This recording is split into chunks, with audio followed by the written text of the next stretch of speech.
In this season, it is only the reborn and the pure of heart who will no longer accept the impossible. You hear that? Who will no longer accept the impossible, but will have the faith to walk through it and receive their promise. How humble and yet how brave are you willing to be to abandon everything that you know, to abandon your comforts, to abandon your all of your accolades and your accomplishments, to abandon the crowd, to chase after Jesus so much to a point that you actually meet him in the place that he is going.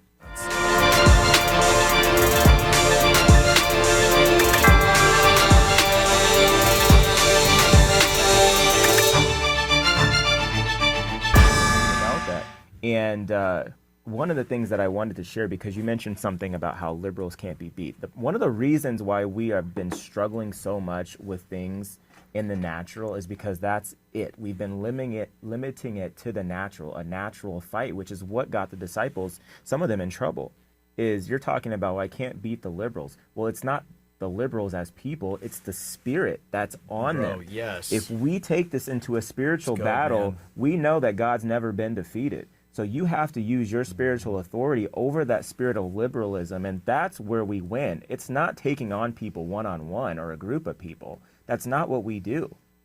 We operate at a much different and higher level, and that's where the victory has already been won. We're just doing our victory lap, but we have to change our mindset and reposition ourselves. And it's not impossible, because I can hear it in people's voices like, oh, well, you don't know. It was like, well, actually we do. We do.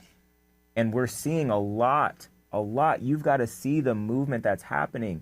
I just saw a headline about rumblings at Harvard, Princeton, Yale, but there are actual revivals happening on those campuses, but they're just squashing it with all this ridiculousness of what's being said about the anti-Semitic comments and all that thing. But we cannot get distracted by what's actually happening at the grassroots level. There is something emerging, and there is something happening in this season where the impossible will actually become possible. And I wrote this down. Holy Spirit gave me this about this season. He said, in this season, it is only the reborn and the pure of heart who will no longer accept the impossible. You hear that? Who will no longer accept the impossible, but will have the faith to walk through it and receive their promise. I don't know about you, but that is some strong language by the Holy Spirit, but I fully believe it because it says in the Bible that though we walk through the valley of the shadow of death, not through it. Yeah. So there may be situations that you're facing right now. Yeah, that may seem impossible. Maybe that diagnosis that you got from the doctor seems like it's incurable or impossible, or you're going to have to live with it all your life.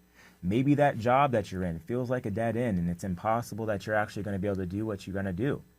Well, according to that word, if you're willing to dare to believe that there is something on the other side of this, as long as you keep pursuing God and actually take your pursuit of God to another level, you're going to come out on the other side of this thing and it's going to look better than you could even imagine yourself.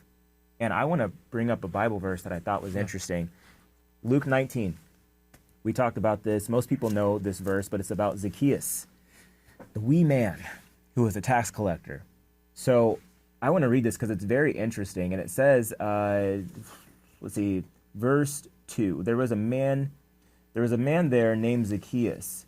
He was the chief tax collector in the region, and he had become very rich. He tried to get a look at Jesus, but he was too short to see over the crowd. So he ran ahead and climbed a sycamore fig tree beside the road, for Jesus was going to pass that way. When Jesus came by, he looked up at Zacchaeus and called him by name. Zacchaeus, he said, quick, come down. I must be a guest in your home today. Zacchaeus quickly climbed down and took Jesus to his house in great excitement and joy. Dude. So I actually went through this. If you just read that, you're like, oh, that's what a nice Bible story. You know, this wee man who was a tax collector and Jesus noticed him. That's cool. Like, he went to his house. That's awesome. But you got to break this down, man. Did you know that Zacchaeus, the name Zacchaeus, means innocent and pure of heart? Also, there's a crowd, right? He's behind the crowd. He can't see them. What does that represent? He was hidden. He was hidden from God. He chose to go away from what the crowd was doing, climb up this sycamore tree, which, by the way, did you know those things are like 60 feet in height? Yeah, so it wasn't massive. Some bush that this dude was like hopping on, and Jesus was like, no, there was a reason why Jesus called him out. He was like, this guy did something that was like literally kind of life-threatening. Like, I'm impressed. But he's a tax collector, right? And he's rich. So I imagine this man to be dressed to the nines, right? Kind of like you on your Sunday suits, man. Just looking flashy, doing his thing. Let's be real. Let's be real. So he's probably dressed to impress, right?